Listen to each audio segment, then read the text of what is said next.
Bien le bonjour!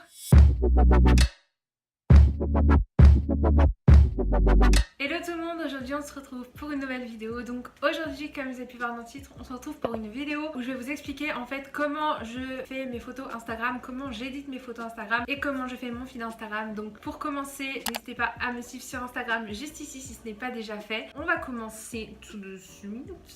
Donc je vais me mettre sur le côté, donc là normalement par ici il y aura mon petit écran. D'abord je vais vous parler du fait que j'ai deux comptes Instagram. J'ai le compte public que vous voyez tous et j'ai aussi un compte test privé, je sais pas comment vous dire ça. En gros c'est un faux compte avec, vous voyez normalement là vous voyez, il y a mes photos Instagram depuis le moment où j'ai décidé de créer ce compte. Et en fait c'est pour mieux organiser mon feed, c'est pour planifier en fait les photos que je vais mettre. Toutes les photos sont planifiées, comme ça si j'en aime pas une ou si je trouve qu'il y en a une qui ne va pas dans mon feed, je peux la dégager, la remplacer par une autre, la remettre plus tard, etc. Donc je trouve ça plutôt pratique. Donc c'est pas un compte où vous pouvez me suivre, hein, c'est un compte privé qui sert uniquement à ça, parce que si vous voulez suivre mon actu, mes photos, mes stories, etc., c'est mon compte public que je vous ai mis tout à l'heure. Donc déjà on va commencer par expliquer qu'est-ce que c'est un feed Instagram. Donc peut-être que pas tout le monde le sait, un feed Instagram c'est quand vos photos Instagram ont un aspect harmonieux, où les photos vont ensemble, où la colorimétrie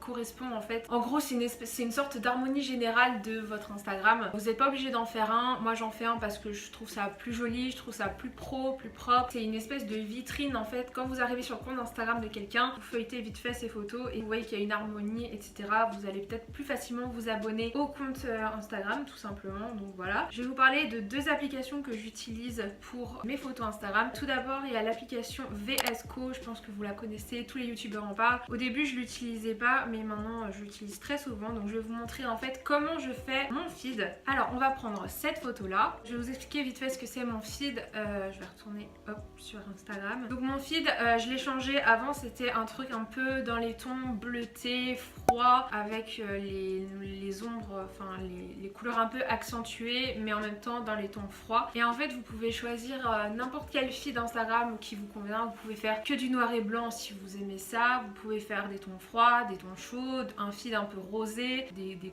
couleurs multicolores, mettre le même filtre à chaque fois, etc. Moi c'est pas du tout comme ça que je fais et ça m'arrive en fait très souvent de changer de feed Instagram parce que voilà, je trouve ça cool aussi de pas avoir forcément tout le temps le même. Donc là en ce moment le feed que je fais c'est un feed plutôt léger, désaturé, pas du tout saturé, clair, assez épuré, simple, voilà, j'aime bien, je suis revenue au basique. Donc vous allez voir que mon feed est pas du tout compliqué à faire. Donc là je vais prendre l'application VS Code et ensuite j'utiliserai Snapseed, mais ça Snapseed c'est pas pour toutes les photos. Avant je faisais mes retouches Instagram sur Snapseed et maintenant je les fais sur VS Code parce que je maîtrise un peu mieux. Il y a une quantité incroyable de filtres sur cette application mais ils sont payants et pour l'instant j'ai pas envie de payer donc j'utilise un filtre gratuit. Le filtre que j'utilise c'est le T1, donc là vous voyez que la photo est vachement désaturée, hyper claire, donc je la mets pas au maximum. Donc le filtre s'appelle T1/Moody. Je la mets pas au maximum, je le mets à 8. Donc vous pouvez régler l'intensité du filtre en fait comme vous le voulez. Donc je le mets à 8, après on valide. Ensuite je vais dans exposition, donc c'est l'espèce de petit soleil tout à gauche. Je l'augmente à 1. Voilà. Après je fais la même chose avec le contraste, je l'augmente à 1. Ensuite je vais dans la balance des blancs et je descends la température à -2. Donc normalement le feed que j'utilise sera affiché ou écrit quelque part sur la vidéo. Ensuite je fais enregistrer. Donc là normalement j'ai fini. Si la photo me convient, je la garde comme ça. Si elle ne me convient pas, je vais dans Snapseed. Je prends la photo que je viens de faire et je la corrige. Donc on peut faire plein de choses. On peut faire des retouches au niveau de la luminosité, du contraste, etc. Mais moi je vais pas le bouger parce que ça je l'ai déjà fait du coup sur VS Code. La seule chose que je modifie ici c'est la correction du visage. Par exemple si j'ai des taches, des imperfections, etc. C'est ici que je les corrige. Je me festune pas non plus la tronche, mais c'est juste que j'enlève les taches en fait de mon visage, les rougeurs, toutes les petites imperfections.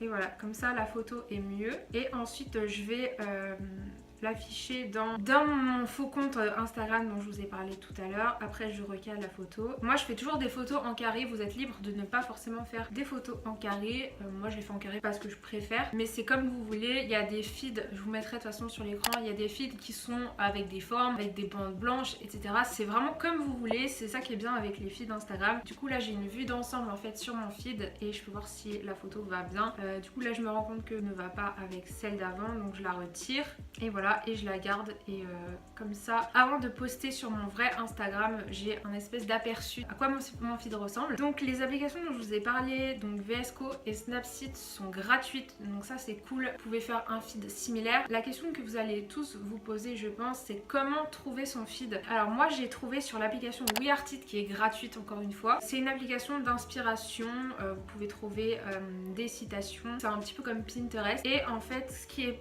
bien, c'est que vous tapez Instagram feed VSCO et vous allez avoir des feeds tout prêts. Vous n'avez plus qu'à choisir si vous voulez pas inventer le vôtre. Moi j'ai pas inventé le mien, je l'ai trouvé et comme je l'ai bien aimé, je le reproduis. Là je vais taper Instagram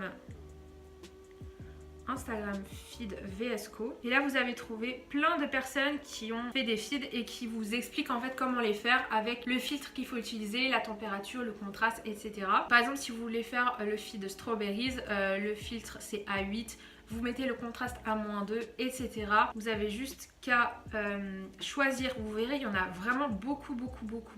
Vous avez juste à choisir le feed qui vous plaît le plus et vous faites les réglages qui font. Donc ça c'est bien quand vous n'avez pas envie de vous prendre la tête. Il y a un feed qui s'appelle Ariana, comme Ariana Grande, j'adore. Il y aura sûrement des feeds proposés avec des filtres payants, mais si vous voulez pas payer vous pouvez en chercher des gratuits. Et du coup moi le feed que j'avais choisi c'était, du coup je l'avais pris en capture d'écran et j'ai mémorisé les réglages. À force de les faire je les ai en tête. Donc voilà, moi le feed que j'avais fait c'était celui-là, je vous mets de toute façon juste à côté. Et donc ce qui est bien c'est que vous pouvez chercher votre propre feed qui correspond à votre personnalité, à ce que vous avez envie de montrer en fait sur votre Instagram. Et moi je trouve ça plutôt cool en fait de créer un peu un univers à travers ces photos. Et en général ça les rend super belles et ça fait un beau travail je trouve, et ça donne un super beau rendu, donc moi j'aime beaucoup. Voilà, tout le monde, j'en ai fini pour cette petite vidéo sur mon feed Instagram. Je le rappelle encore, n'hésitez pas à me suivre sur Instagram, à laisser des petits pouces dans les airs si cette vidéo vous a plu, et sur ce je vous dis à la prochaine fois pour une prochaine vidéo.